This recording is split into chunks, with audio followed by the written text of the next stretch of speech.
Bonjour à toutes et tous, Nathalie Bernet-Mécuve, Crédit Manager du groupe Fréquin et administratrice de l'AFDCC. Et j'ai le grand plaisir donc de vous accueillir pour ce webinaire en partenariat avec l'AFDCC et la COFAS.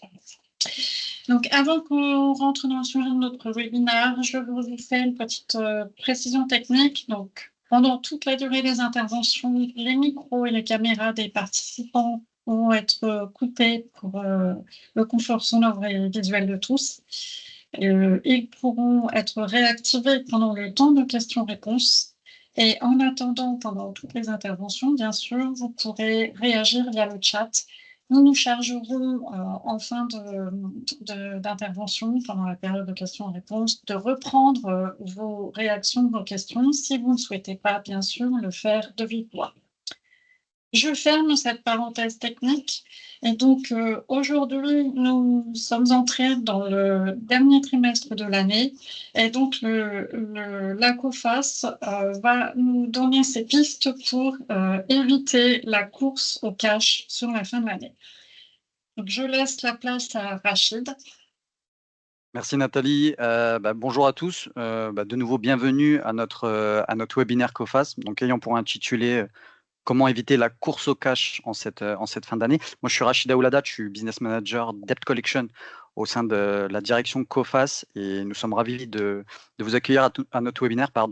Ravis de vous accueillir si nombreux, ce qui traduit un intérêt majeur sur le sujet. Alors, je vais pas revenir sur la format et la durée de ce webinaire. Juste vous dire qu'il se déroulera en 3 temps.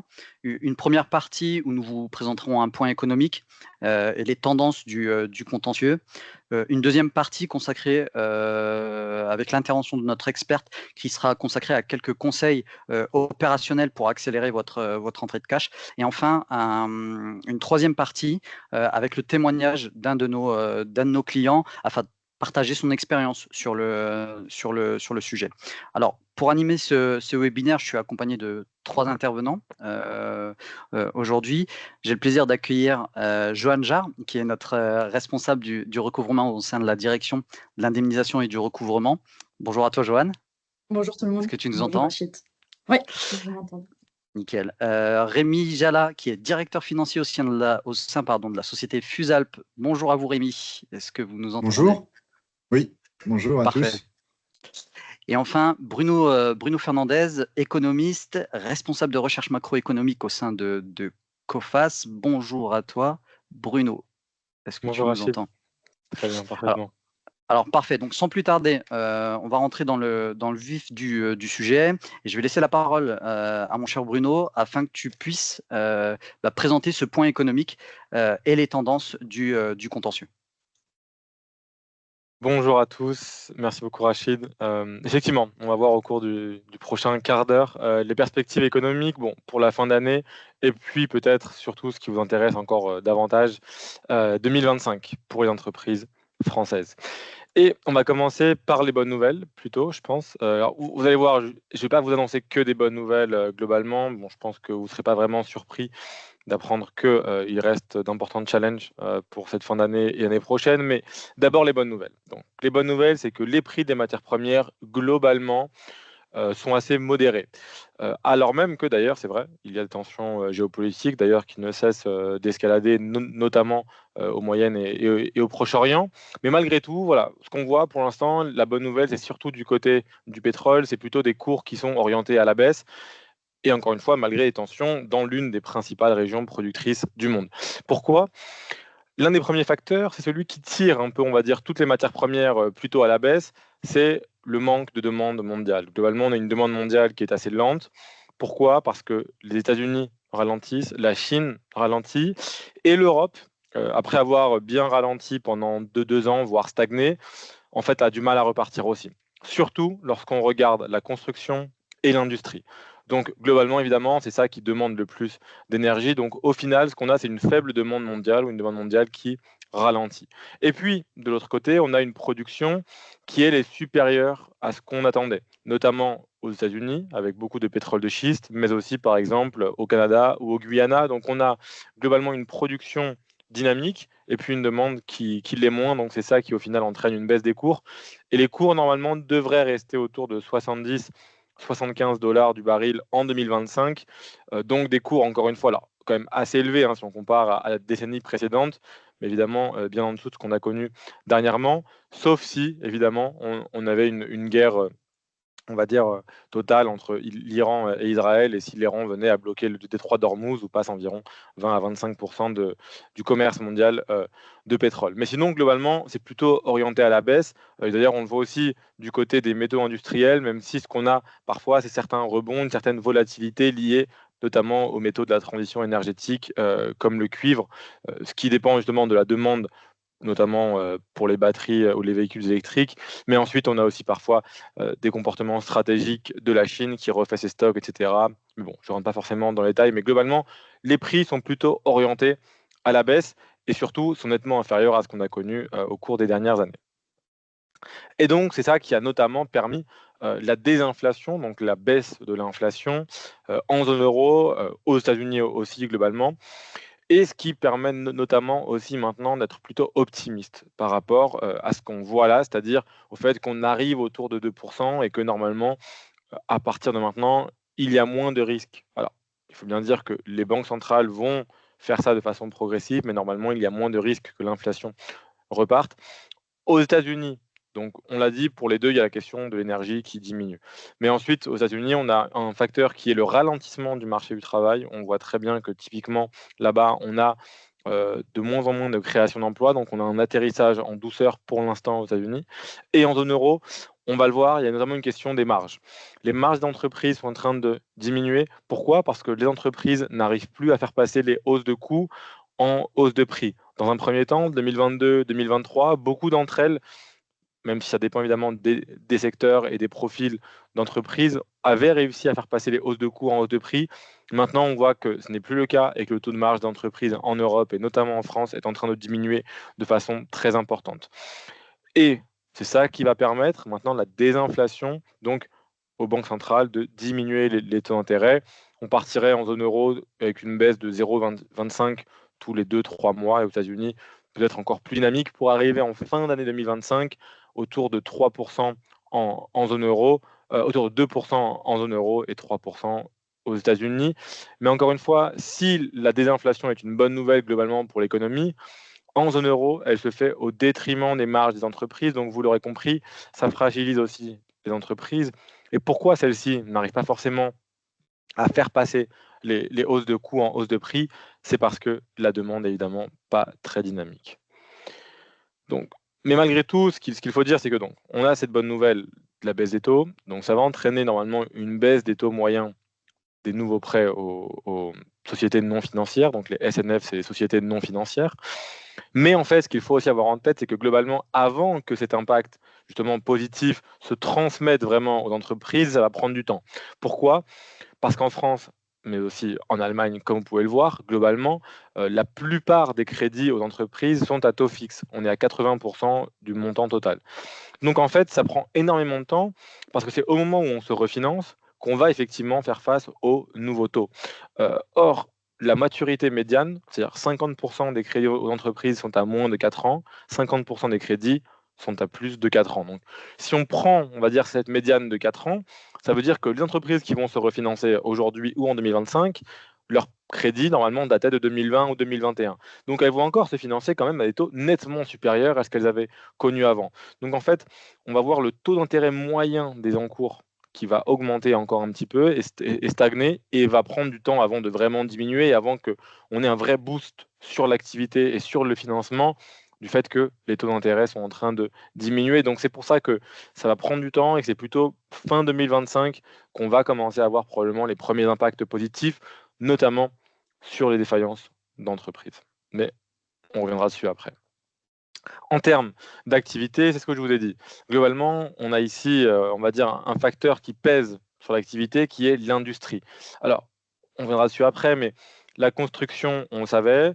Mais l'industrie, en fait, ce qu'on a eu, c'était un léger rebond en début d'année 2024 ou en fin d'année 2023, avec de nouvelles commandes dans l'automobile, dans l'électronique aussi. C'est notamment parce qu'en fait, on avait des carnets de commandes qui n'avaient pas été on va dire, honorés. Et donc, en fait, parce qu'il y avait un manque d'approvisionnement, et donc à un moment, on s'est mis à produire à nouveau. On s'est dit, peut-être que maintenant, une fois la baisse des prix de l'énergie, maintenant, on va dire, bien ancrée, on va pouvoir repartir un peu du côté de l'industrie européenne. Et vous voyez, globalement, c'est plutôt même reparti à la baisse sur les derniers mois. Donc, globalement, c'est ça, on va dire, la vraie mauvaise nouvelle de l'été et de la rentrée, c'est que non, l'industrie européenne n'est pas en train de rebondir, et au contraire, même, elle est un peu repartie à la baisse, et notamment lorsqu'on regarde la France, mais encore et surtout l'Allemagne, avec des nouvelles commandes qui sont retombées dernièrement. Donc, dans l'industrie, ça semble compliqué. C'est un peu le cas partout, il faut le dire, que ce soit en Chine, aux États-Unis, mais aussi et encore et surtout en zone euro, où déjà ça partait d'un niveau assez bas. À l'inverse, on peut dire que là, ce qu'on voit, c'est clairement deux tendances. Quand on regarde les PMI, ici, en fait, si on demande au directeur d'achat comment il voit l'activité, quand on est au-dessus de 50, c'est qu'on voit une croissance de l'activité. Quand on est en dessous de 50, c'est qu'on voit un recul de l'activité. Et là, on a clairement deux tendances. Donc, on a l'industrie, j'en ai parlé, où on a cru à un rebond, mais finalement, c'était vraiment de courte durée. La construction qui, elle, ne repart toujours pas. On est clairement pour le moment face à un secteur en grande difficulté un peu partout. D'ailleurs, difficultés qui ont mis du temps, on va dire, à se matérialiser, alors même que les hausses de taux ont quand même commencé en 2022. Surtout parce qu'en fait, on avait des carnets de commandes qui étaient encore bien remplis, on avait des chantiers qui n'avaient pas été terminés en raison, comme dans le secteur automobile, du manque d'intrants à un moment. Mais maintenant, on voit vraiment l'impact avec des nouvelles commandes qui diminuent elles aussi.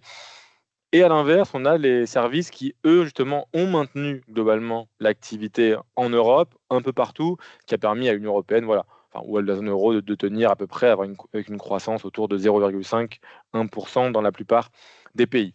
Mais, et vous voyez, en fait, globalement, on est sur une tendance au ralentissement dans les services. Alors, il y avait un dernier petit rebond au mois d'août, mais c'était en raison des JO en France. Vous voyez qu'évidemment, c'était un effet temporaire et c'est reparti à la baisse. Parce qu'en fait, il y a notamment ici une question qui est celle de comment vont se comporter les ménages avec les gains de pouvoir d'achat qu'ils sont en train de faire, notamment grâce à la hausse des salaires qui est autour de 3-4%, là où l'inflation est à 2%, comme on l'avait vu. Et en fait, pour l'instant, ce qu'ils font, les ménages, dans la plupart des pays européens, c'est qu'ils épargnent. Ils épargnent davantage qu'avant la crise. C'est bien là, d'ailleurs, tout le problème, c'est qu'en fait, on pensait, la logique aurait pu être qu'en fait les ménages désépargnent pour maintenir le même niveau de consommation, et vous voyez que ce n'est pas le cas. Globalement, on épargne encore davantage. En France, en plus, ce qu'on peut dire, c'est qu'il y a là clairement une incertitude politique, et au-delà de l'incertitude politique, on a une incertitude fiscale, dans la mesure où, on sait qu'il va falloir faire des efforts, mais au-delà de ça, on ne sait pas, évidemment, dans un an, qui pourrait gagner les prochaines élections, ou dans 2 ans, quand seront ces élections, avec des programmes, évidemment, extrêmement différents, selon les différents partis qui pourraient l'emporter. Donc ça devrait logiquement pousser les ménages à faire de l'épargne de précaution, et donc, au final aussi, même s'ils vont faire des gains de pouvoir d'achat, il est probable que en fait, la reprise de l'activité et de la consommation soit moins importante que prévu. Donc vous aurez compris, en termes de nouvelles commandes et de demandes, les perspectives ne sont pas géniales. Et ça, en fait, ce que vous voyez ici parfaitement, je pense, sur les indicateurs donc, de la Banque de France, indicateurs de confiance réalisés auprès des entreprises. Et en fait, ce que vous voyez, c'est clairement que le carnet de commandes dans la construction et l'industrie ne repart pas à la hausse, pas du tout. Dans les services, ça reste mieux, c'est ce qu'on disait. Mais malgré tout, voilà, vous voyez, ça reste orienté plutôt au ralentissement. On n'est pas encore vraiment sur une phase de rebond, probablement en raison du comportement attentiste des ménages. Et ça, mécaniquement, si on parle de carnet de commandes, donc demande qui ne repart pas, et d'un autre côté, de coûts qui, on va dire, se tempèrent à peu près, ça veut dire que la trésorerie, certes, ne se détériore plus, donc c'est plutôt, on va dire, une bonne nouvelle par rapport à la tendance qu'on avait avant, mais malgré tout, vous voyez, elle reste fragile, elle reste à des niveaux assez bas. Donc c'est là, évidemment, le problème, c'est qu'on n'a plus vraiment les marges de manœuvre pour absorber quelconque choc, et que, évidemment, ici, on parle d'une moyenne, donc au final, on a dans le tas des entreprises qui sont évidemment en plus grande difficulté, et qu'on retrouvera nécessairement dans les défaillances dans les mois à venir. Et on a publié le mois dernier, il y a même 2 semaines, une enquête sur le comportement de paiement des entreprises. Et à mon sens, elle est extrêmement intéressante parce que on a quand même un échantillon de 640 entreprises, donc un échantillon extrêmement large et représentatif, avec on va dire un tiers de TPE, de PME et de grandes entreprises, et avec beaucoup de secteurs représentés. Et ce qu'on voit, c'est que ce qu'elles nous ont dit, c'est que les retards de paiement augmentent. 85% des entreprises nous ont dit qu'elles ont constaté des retards de paiement cette année. Et globalement, vous voyez, plus de la moitié nous disent que la fréquence a augmenté. On a plus de retards de paiement et aussi que la durée a augmenté. Donc, on a des retards de paiement plus fréquents et plus longs sur les entreprises. Et ce, quelle que soit la taille, vous l'avez vu. Et surtout, ce qui là est plus préoccupant, mais encore une fois, ce n'est pas une surprise, c'est que l'impact de ces retards de paiement augmente. Chaque année, donc là, on compare à l'an dernier, vu qu'on avait réalisé la même étude il y a 1 an, et vous voyez qu'en fait, le orange-rouge a augmenté en 2024 par rapport à 2023, ce qui montre qu'on a de plus en plus d'entreprises qui nous disent que les retards de paiement ont un impact critique ou très important sur leur trésorerie. Évidemment, plus l'entreprise est petite, plus elle est exposée ou plus sa trésorerie est exposée à ces retards de paiement. Mais globalement, vous voyez, ça augmente partout. Et on a quand même beaucoup d'entreprises qui nous disent qu'elles sont en difficulté. Et malheureusement, si j'ose dire, en fait, quand on leur demande comment vous anticipez, comment vous voyez les retards de paiement au cours des 12 prochains mois, vous voyez là, elles sont clairement, c'est soit stable, effectivement, on est quasiment à la moitié qui disent stable, donc mais un niveau qui n'est pas génial, et surtout, il y en a très peu qui nous disent que ça va s'améliorer. On a quand même pas mal qui disent que ça va empirer. Donc, on voit bien que les entreprises aussi n'ont pas vraiment confiance et que là où on aurait pu s'attendre justement à un rebond de l'activité en 2025 grâce à la fin de l'inflation, ou plutôt à la désinflation, à la baisse des taux, etc., à un nouveau cycle, on voit que finalement, le panorama est un peu plus compliqué et un peu plus incertain. Et voilà, alors c'est plutôt sur une stabilisation, voir s'il faut décider d'une tendance plutôt négative pour l'activité en France. Et donc, ce n'est pas une grande surprise, ce que je vais vous montrer, c'est que les défaillances augmentent. Vous voyez là, globalement, on est tous les mois environ à 25% au-dessus de ce qu'on a eu l'an dernier. On est à un niveau record, mais bon, il faut aussi dire qu'on a davantage d'entreprises en France, évidemment de plus en plus de création d'entreprises. Mais malgré tout, il faut dire que déjà, les défaillances d'entreprises concernent tous les secteurs. Vous voyez que là, par rapport à l'an dernier, le secteur le moins impacté, si on peut dire, a fait plus 10%. Donc ça veut dire que vraiment tous les secteurs sont impactés. La construction tout particulièrement, en ce moment, c'est ce qu'on est en train de voir vraiment. On a aussi les transports, même si on parle là de plus petites entreprises, et également dans la distribution et l'automobile. Donc on voit que c'est vraiment les gros secteurs qui sont aussi impactés. Aucun n'y échappe vraiment. Et surtout, je vous ai dit, donc, on a beaucoup plus d'entreprises en France, donc c'est aussi logique qu'on ait davantage de défaillances. Mais malgré tout, les défaillances concernent pas mal de grandes entreprises. Sur les 12 derniers mois, on a eu 60 défaillances de ETI grandes entreprises. En 2019, on avait eu seulement 27. Donc on a plus du double. Et en 2009, on a eu 57 défaillances de grandes entreprises. Donc on est à ce niveau-là. Certes, il y a probablement davantage de grandes entreprises maintenant qu'en 2009, donc là aussi, il ne s'agit pas de comparer en valeur absolue, mais malgré tout ça pour dire qu'on a quand même des entreprises de taille réellement importante qui sont impactées par les défaillances, qui forcément du coup ont un coût important, un coût record en termes d'emploi, en coût social, mais aussi en termes de montant de dette fournisseurs impactés. Vous voyez, on est sur un niveau très élevé, même record par rapport aux données dont on dispose, qui remontent jusqu'en 2015 en termes de dettes fournisseurs impactées par les défaillances. Donc voilà, défaillances, il y en a beaucoup. Elles concernent surtout les petites entreprises, mais encore une fois, on voit qu'il y a aussi des assez grosses entreprises ou des PME importantes qui sont impactées. Et tout ça pour finir en fait sur une tendance qui au final est globale et mondiale. Vous voyez, un peu partout, on a une accélération de défaillances d'entreprises. Tout simplement, là, on compare sur ces graphiques-là chaque mois au même mois en 2019, donc juillet 2024 à juillet 2019, novembre 2023 à novembre 2019, vous l'aurez compris. Partout, on voit qu'on était largement en dessous en 2020-2021, je ne reviens pas dessus. Et ensuite, depuis, on a clairement un rattrapage et partout, maintenant, on est au-dessus de 2019.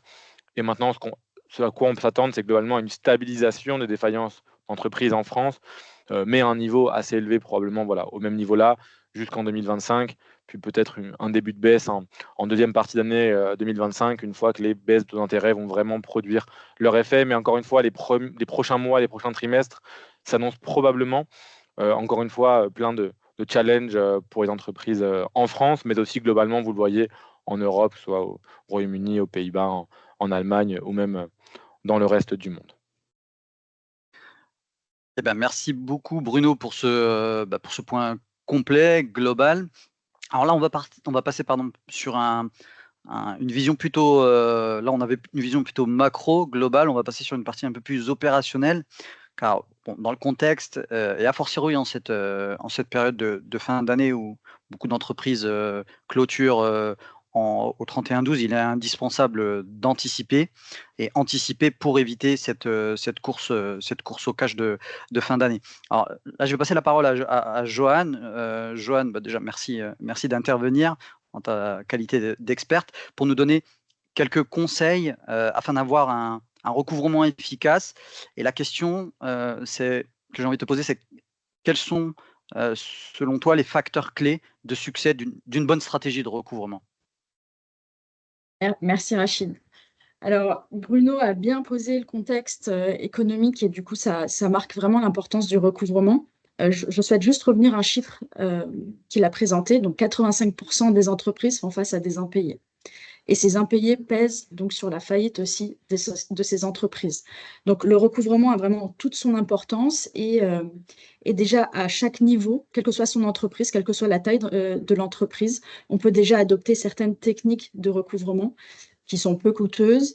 Et vraiment, l'idée, c'est d'anticiper ces impayés et de se prémunir contre les défauts de paiement. Donc, tout d'abord, je dirais la mesure assez facile à mettre et très facilement, qui peut être très facilement mise en place, c'est la relance préventive. Donc, c'est vraiment quelque chose qui peut être mis en place à tout niveau, généralement dans les directions financières. L'idée, c'est qu'avant qu'une facture arrive à échéance, il faut prendre le réflexe de relancer son client par téléphone ou par mail, juste pour rappeler la date d'échéance de la facture.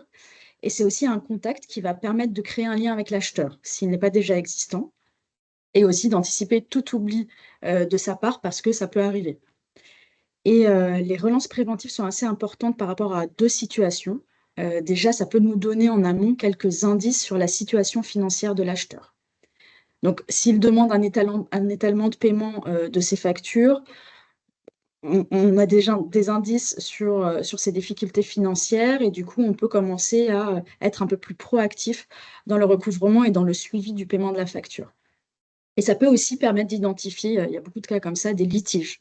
Donc, l'idée d'identifier un litige en amont, c'est de le résoudre très rapidement et de sécuriser au plus vite le paiement de la créance. Donc, moi, je dirais la première technique clé qui est assez facile, c'est la relance préventive. Ensuite, à échéance, il se peut que la facture ne soit pas payée. Il ne faut surtout pas être passif dans la procédure, il faut vraiment être proactif et être très rapide. En fait, la rapidité et la réactivité sont clés en matière de recouvrement. Et il faut surtout éviter de se reposer sur la relation de confiance que le fournisseur et l'acheteur peuvent avoir ensemble. Parce qu'en fait, cette relation de confiance peut amener justement à étaler les délais de paiement dans le temps et dans la durée. Donc, évidemment, c'est pas quelque chose d'évident, surtout quand on est sur une relation commerciale qui date de 10 ans ou de 20 ans. L'idée, ce n'est pas bien sûr de mettre en péril cette relation, mais d'être vigilant et d'anticiper justement ces impayés et ces défauts de paiement. Donc, à échéance, il faut quand même adopter un certain formalisme. Il y a une phase amiable qui est un peu plus poussée. Il y aura des appels, des mails. Si ces premières démarches n'aboutissent pas, il ne faut pas hésiter à commencer à envoyer des lettres. Les lettres ont un certain impact, surtout la lettre de mise en demeure. Et si celle-ci est infructueuse, on a une lettre en fait qui est assez parlante, qui s'appelle avis avant poursuite judiciaire. Donc, il ne faut pas hésiter à utiliser ces moyens et ces leviers. C'est un certain formalisme, mais ça peut aider dans le recouvrement. Et surtout, un point très important, si vous arrivez à contacter l'acheteur, qui est débiteur maintenant, il faut tout formaliser par écrit. L'écrit est très important. Si on obtient une date de paiement à l'oral, on essaye d'obtenir un écrit derrière. Idem pour le plan de paiement. Il faut tout de suite formaliser. Si le débiteur ne formalise pas par écrit, il faut que l'entreprise elle-même formalise par écrit pour garder cette traçabilité. Parce qu'en fait, il faut savoir, tout ça, c'est une pensée à long terme. En droit commercial, la preuve se fait par tout moyen. Donc, même un mail est accepté. Un échange oral, c'est très dur à prouver. Un mail, c'est quelque chose qu'on peut présenter par la suite, si jamais on va au recouvrement en judiciaire. Et il ne faut pas aussi hésiter à rappeler le débiteur, bon, sans bien sûr être dans le harcèlement et dans une certaine mesure, bien sûr. Mais en fait, si aujourd'hui l'acheteur n'a pas la trésorerie pour payer, on ne sait pas quand est-ce qu'il recevra des paiements dans la semaine. Ça peut se faire dans la semaine, généralement le vendredi, lundi. On essaye de rappeler, on essaye d'avoir une cadence dans les appels pour justement être le premier créancier toujours à obtenir les paiements que lui-même reçoit. Donc voilà, ce recouvrement amiable est très important. Et il y a aussi des leviers en interne, des leviers de négociation en interne qui peuvent être utilisés. Il ne faut pas hésiter à impliquer le commercial, qui lui-même pourra vous identifier, qui aura peut-être une autre connaissance de l'entreprise qui achète, de votre client, et qui pourra vous aider à identifier les interlocuteurs en charge du règlement fournisseur. Et n'hésitez pas aussi, il faut vraiment profiter des nouvelles commandes, parce que ça arrive beaucoup, des nouvelles commandes qui ont été prises pour sécuriser un paiement sur l'ancienne créance. Et un tout dernier point, du coup, on avait la relance préventive, la phase amiable qui est un peu plus poussée. Et un dernier point qui n'est pas des moindres, mais qui peut être assez lourd pour les entreprises, c'est vraiment la documentation. Donc c'est quelque chose où on a beaucoup de difficultés à obtenir une bonne documentation. Donc, les factures, c'est la base. Tout le monde fait des factures. Le facture permet de demander le paiement d'une prestation ou d'une livraison. C'est traditionnel. On connaît les mentions obligatoires. C'est vraiment la base de la base. Mais en fait, en droit, on a un principe, c'est que nul ne peut se constituer une preuve à soi-même. La facture, ça demande un paiement, mais elle fait suite à la réalisation d'une prestation de service ou à la livraison effective d'une marchandise. Donc, moi, demain, je peux faire une facture, demander le paiement et n'avoir rien fait derrière. Donc, l'importance en amont de la facture, c'est vraiment la documentation. Ça passe par des bons de livraison signés, émargés, ou des documents de transport émargés par l'acheteur, ou la preuve de la réalisation de la prestation de service, par exemple en intérim. C'est impératif que les relevés d'heures soient signés. C'est vraiment c'est des petites choses qui peuvent être très lourdes, on en a conscience pour les entreprises, mais qui sont très importantes. En fait, ici l'idée, c'est d'anticiper toute contestation sur une livraison, sur la réalisation de la prestation, mais aussi d'attester de la réalité de la créance. Et encore dans cette vision à long terme aussi, c'est qu'aujourd'hui, on a des procédures mises en place qui sont simplifiées, des procédures judiciaires simplifiées. Et dès lors qu'on a un dossier bien complet, étayé, attestant de la réalité de la créance, donc pas uniquement des factures, on peut aller très vite en recouvrement judiciaire, obtenir un jugement rapidement, donc exécuter et ensuite obtenir le règlement de la créance, si tout va bien sûr, assez rapidement. Donc vraiment, la documentation est assez clé dans le recouvrement. On y pense peu parce que justement, on est pris dans le flux et dans la charge du travail, mais c'est quand même quelque chose, je dirais, d'indispensable. Et pour conclure, justement, par rapport à toutes ces petites clés, l'idée, c'est d'être réactif. Il faut être réactif en recouvrement avant et après la date d'échéance des factures. Il faut avoir vraiment en interne cette sensibilité vis-à-vis des impayés, essayer de vous prémunir au plus contre ces impayés, que ce soit de la prise de la commande au moment de la commande jusqu'à l'encaissement de la facture.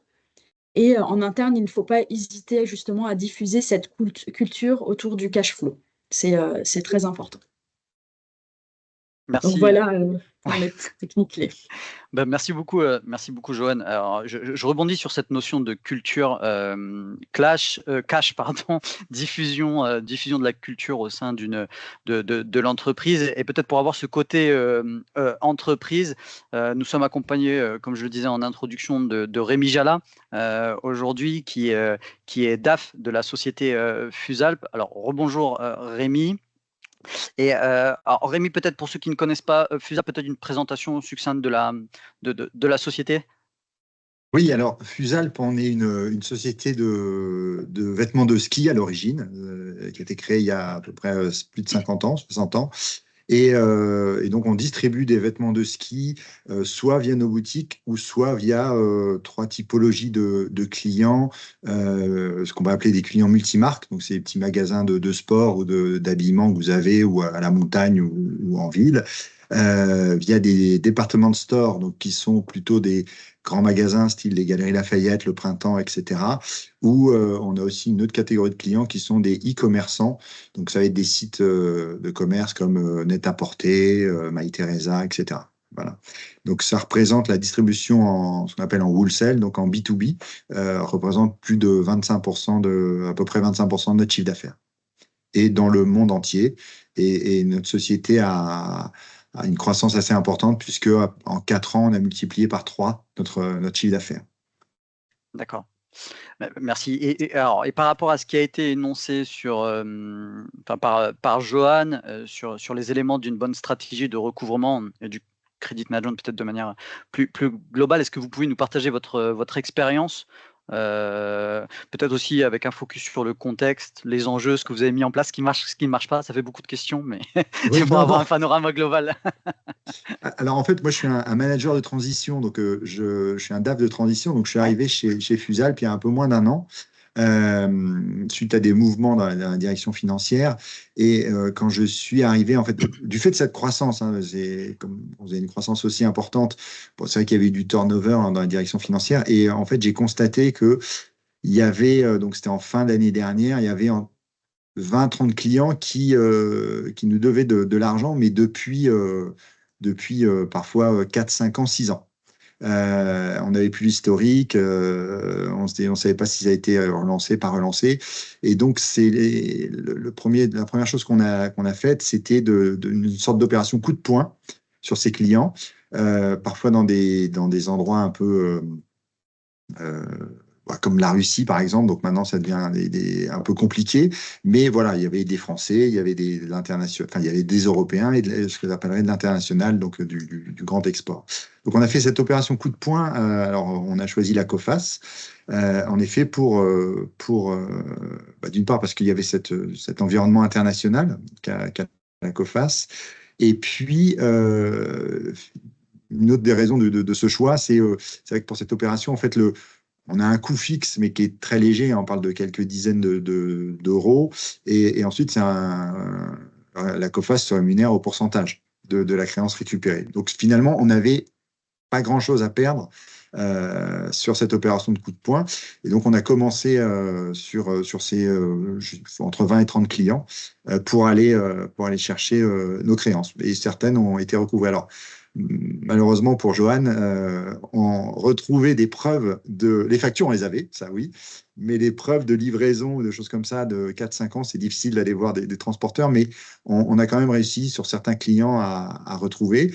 Et sur des montants assez importants, parfois, on est passé jusqu'au contentieux. Voilà.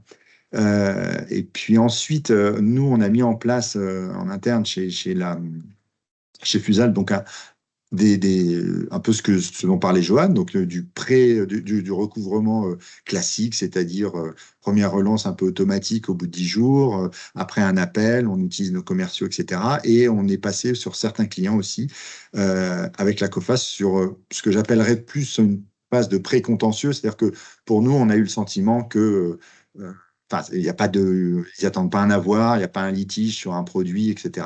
C'est qu'on est vraiment sur un retard de paiement et une volonté de notre client, enfin une volonté ou une impossibilité de notre client de nous payer. Donc c'est là où on passe maintenant certains clients à la COFAS pour ce recouvrement. Et il y a un petit point aussi où j'insisterai, on a utilisé aussi la COFAS pour une grosse créance à l'international pour un client qui est passé en redressement judiciaire. Et c'est vrai que la COFAS, en fait, s'occupe de la partie plus juridique sur ce côté à l'international.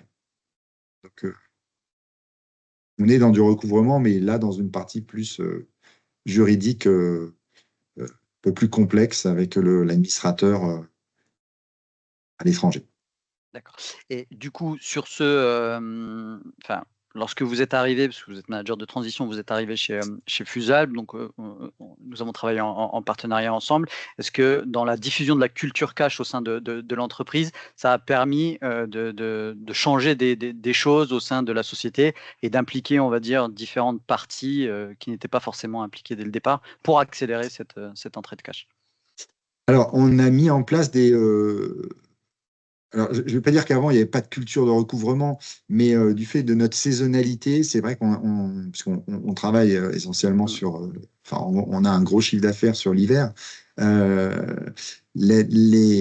relances n'étaient pas faites traditionnellement, on attendait la fin de la saison pour relancer nos clients. Et donc là, l'idée, c'était de diminuer ces délais de règlement. Donc, on a mis en place cette procédure avec le service comptable, hein, puisque à l'origine, c'est plutôt eux qui travaillent là-dessus, sur ces pré-relances à échéance. Enfin, ces relances, pardon, à échéance. Et puis, et ensuite, maintenant, on le diffuse à des agents ou des responsables, des agents externes, hein, pardon, qui sont payés qui sont commissionnés sur l'encaissement. Donc, on les a mis maintenant dans la boucle et on leur demande, on leur envoie la balance AG, etc., en leur demandant, quand il y a plus d'un mois de retard, eux-mêmes de commencer à relancer les clients. Donc ça, alors je peux pas vous dire si avant c'était fait systématiquement, j'ai pas le sentiment. En tout cas, là, l'idée maintenant, c'est qu'on a cette vraie procédure, ce vrai process en fait de recouvrement.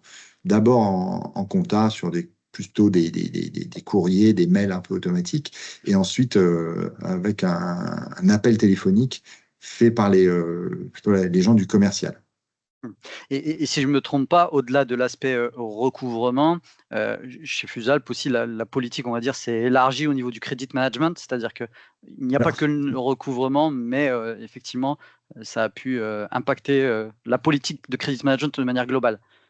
Alors, il y a aussi un petit point, oui, c'est une des raisons aussi du choix de la COFAS au début, même si on n'a pas signé le contrat de suite, mais il y a cette partie en fait d'assurance crédit que la COFAS propose, et donc on a signé il y a quelques semaines, ouais, en fin du premier semestre, un contrat d'assurance crédit pour tous nos clients dans le monde entier. Et pour l'instant, comme on redémarre notre saison d'hiver, on n'a pas eu à utiliser l'assurance crédit, et puis j'espère pas avoir à l'utiliser, mais on a surtout en fait une cotation aussi maintenant de la part de la COFAS de nos clients.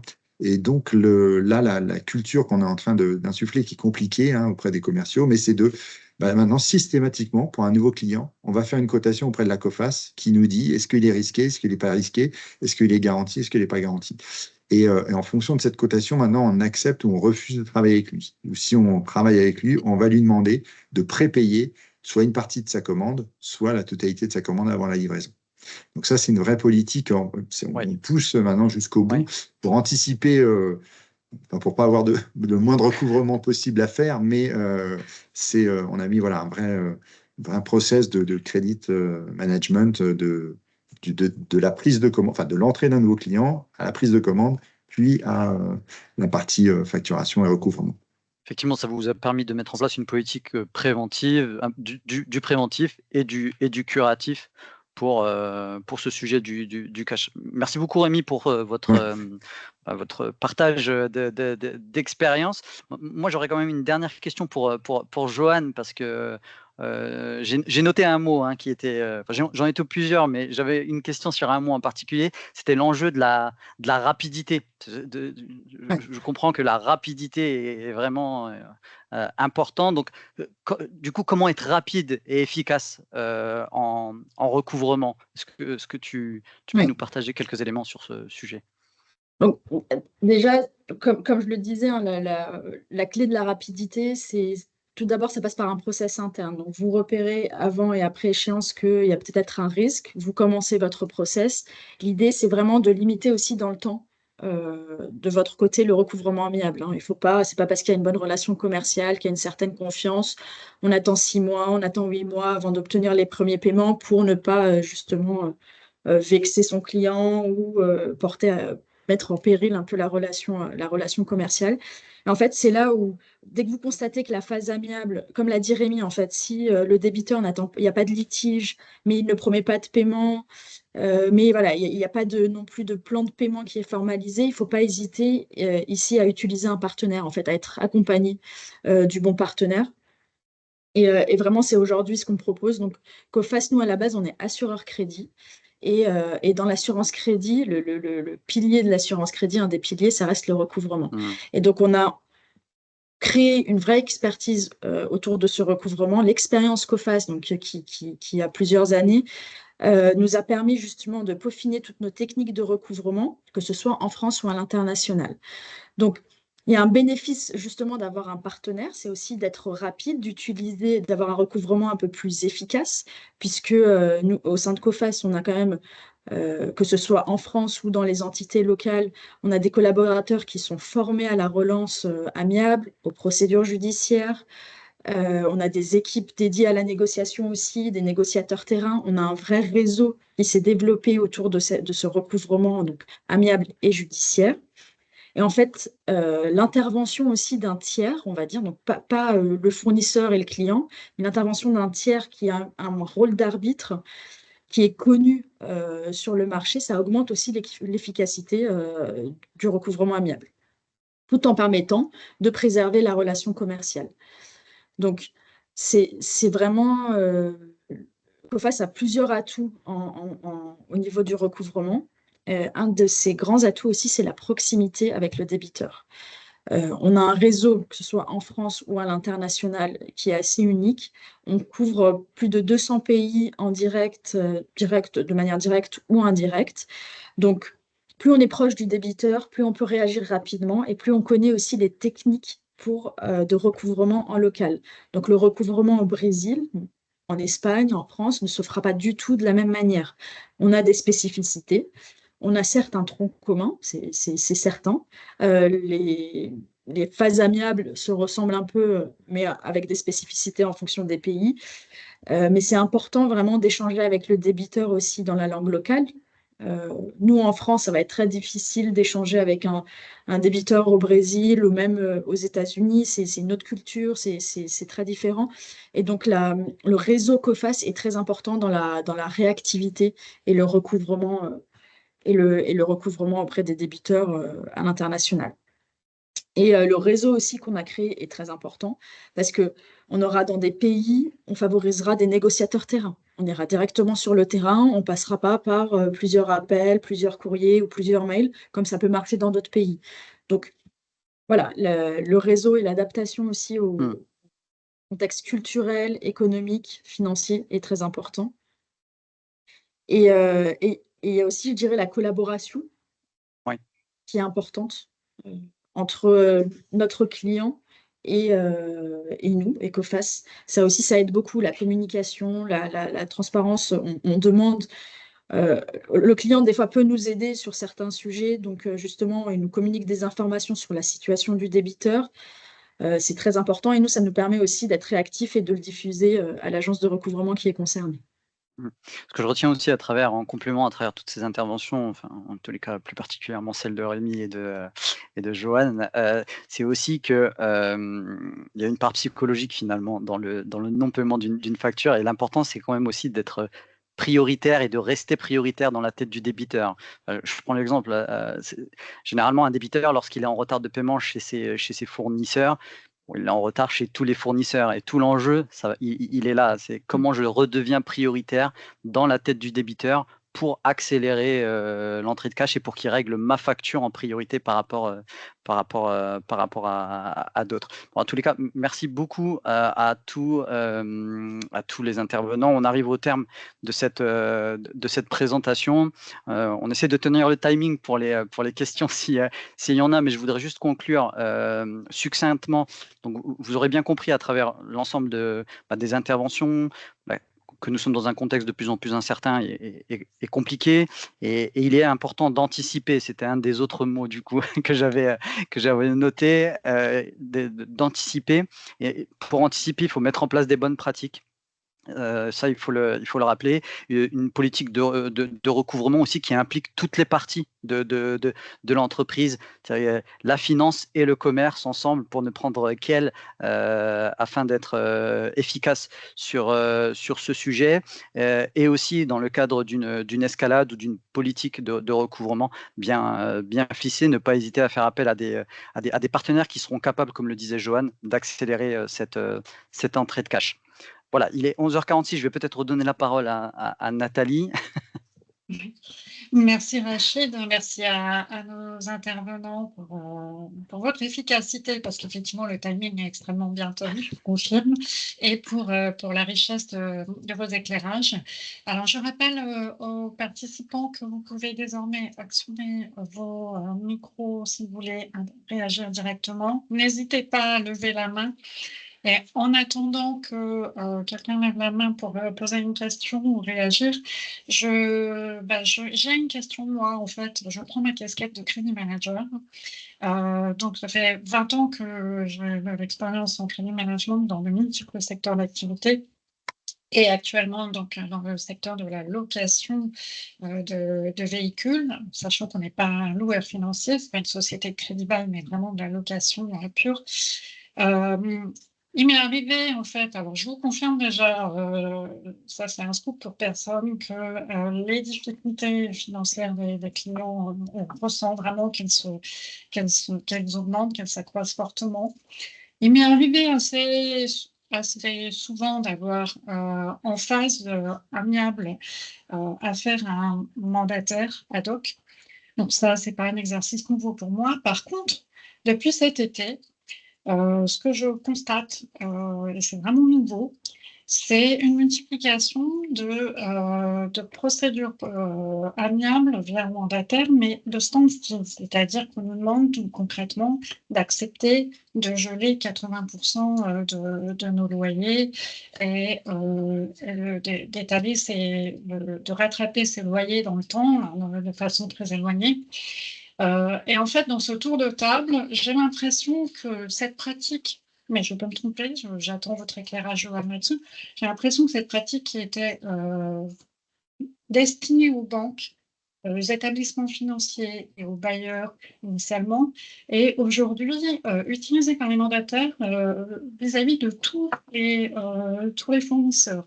J'ai l'impression que cette pratique qui était pour moi destinée aux financiers qui étaient quand même des créanciers privilégiés, aujourd'hui, on veut l'imposer aussi aux fournisseurs de rang inférieur.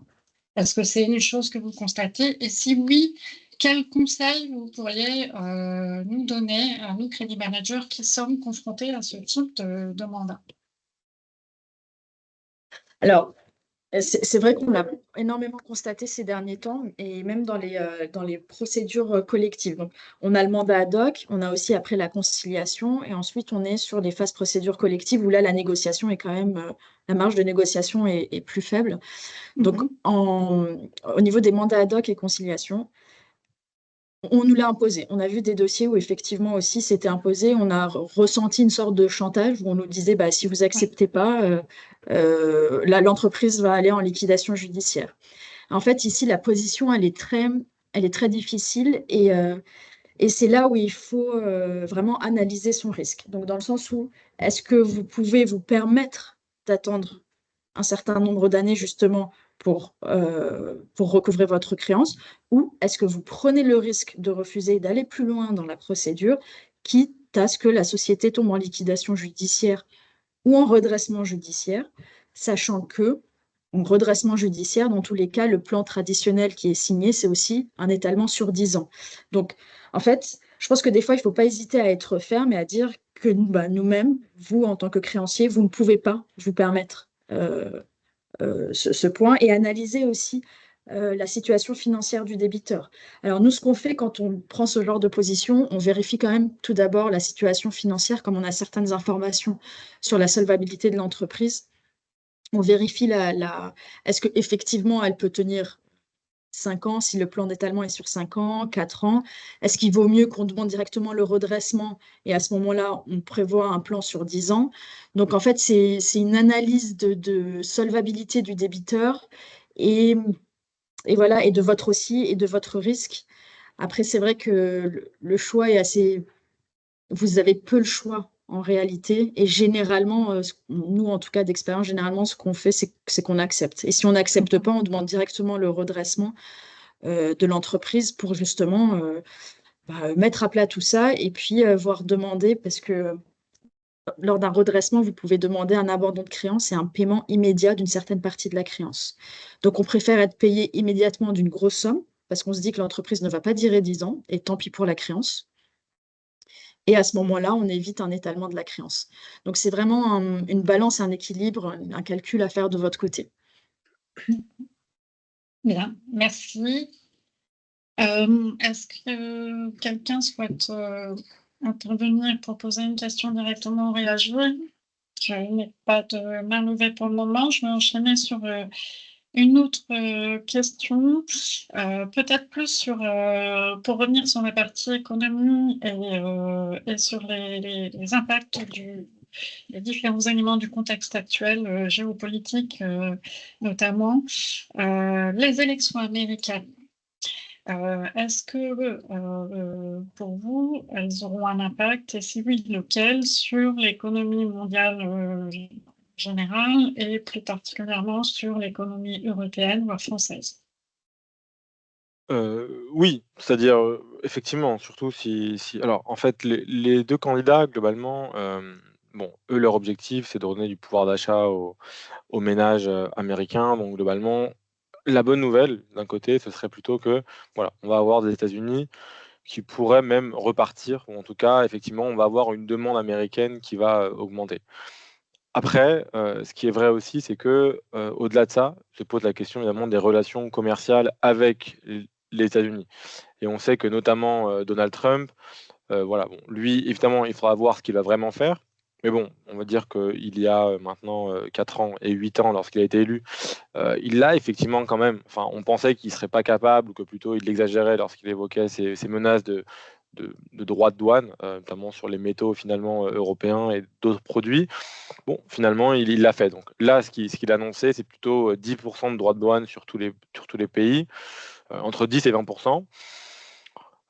Donc oui, ça aurait forcément un impact, négatif, surtout qu'après, mécaniquement, on aurait probablement les autres pays, le reste du monde qui aussi devrait répondre.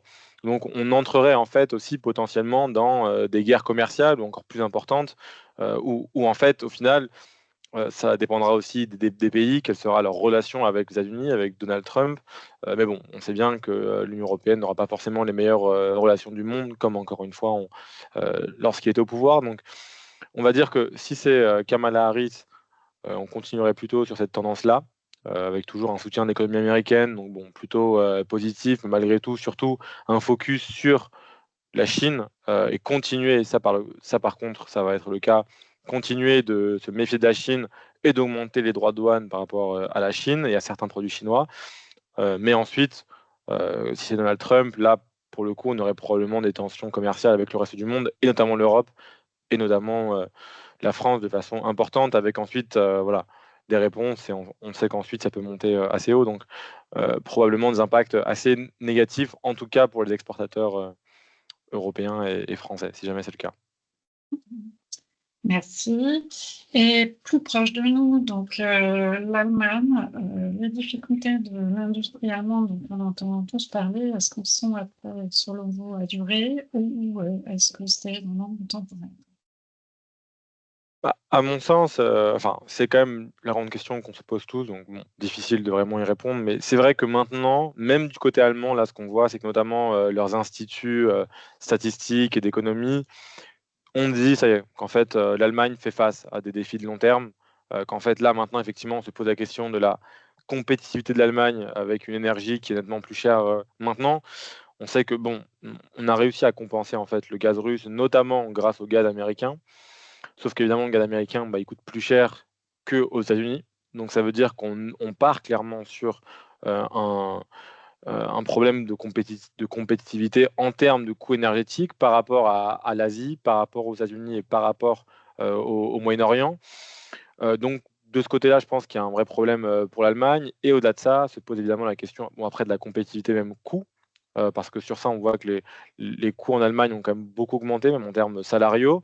Et puis, le modèle plus généralement qui est celui de l'exportation, notamment de l'exportation vers la Chine, de l'exportation autrefois vers la Russie, de l'exportation vers des pays, pas forcément amis ou alliés sur le plan géopolitique, en pensant que, le commerce au final, et l'économie, c'est plus important et ça dépasse largement, les rivalités ou les quelconques, problèmes, politiques et géopolitiques qu'on peut avoir. On voit bien que ça a ses limites, que là, ce qu'on est en train de voir clairement, c'est les échanges commerciaux augmentent entre blocs, donc entre pays, on va dire, amis, et diminuent entre pays qui ne sont pas amis.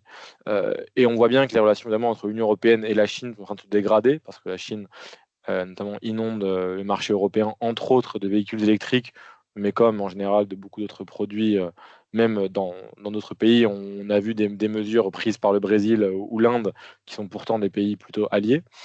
Et donc globalement, effectivement, cette stratégie allemande pose aussi question.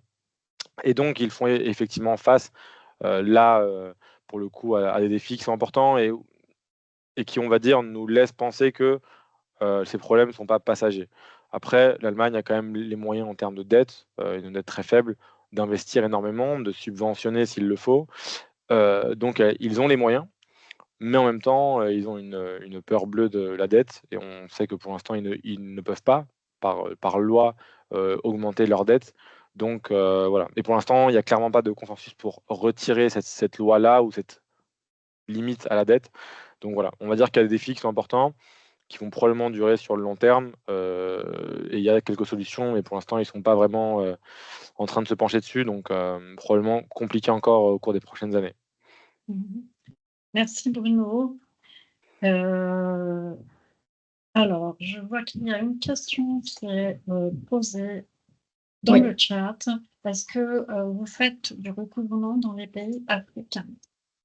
Alors oui, on fait du recouvrement dans les pays d'Afrique. On a des entités en Afrique. On a notamment donc on gère l'Afrique du Nord, l'Afrique de l'Ouest, et là on a des entités qui sont directement en local. Et là on n'a pas les entités, on a des avocats. Donc notre réseau couvre tous les pays d'Afrique. Ensuite, le recouvrement sur l'Afrique est un peu plus difficile que sur le recouvrement européen, on va dire, que sur les pays d'Europe. Là-bas, on aura une phase amiable qui est plus étendue parce que les procédures judiciaires sont un peu moins développées qu'en France ou que dans les pays européens. Il est plus difficile, il est plus facile de s'y échapper dans les pays d'Afrique. Du coup, COFAS a créé en fait ce qu'on appelle donc on aura une phase amiable et COFAS a créé une phase préjudiciaire. Donc, on n'est pas sur du judiciaire, on est sur de l'amiable un peu plus poussé, qui est réalisé par l'avocat. On n'est pas encore sur une assignation en tant que telle, mais on essaye de pousser au maximum, justement, et de négocier au maximum avec le débiteur pour obtenir le paiement de la créance. Donc, oui, on fait du recouvrement sur tous les pays d'Afrique et puis on s'adapte du coup au débiteur et puis à la créance et à son ancienneté. Et c'est vrai que si je peux me permettre juste un petit complément Oui. sur le recouvrement en Afrique, c'est vrai que l'Afrique est vaste et il y a quand même des disparités entre les pays. En tous les cas, nous, c'est ce qu'on note aussi.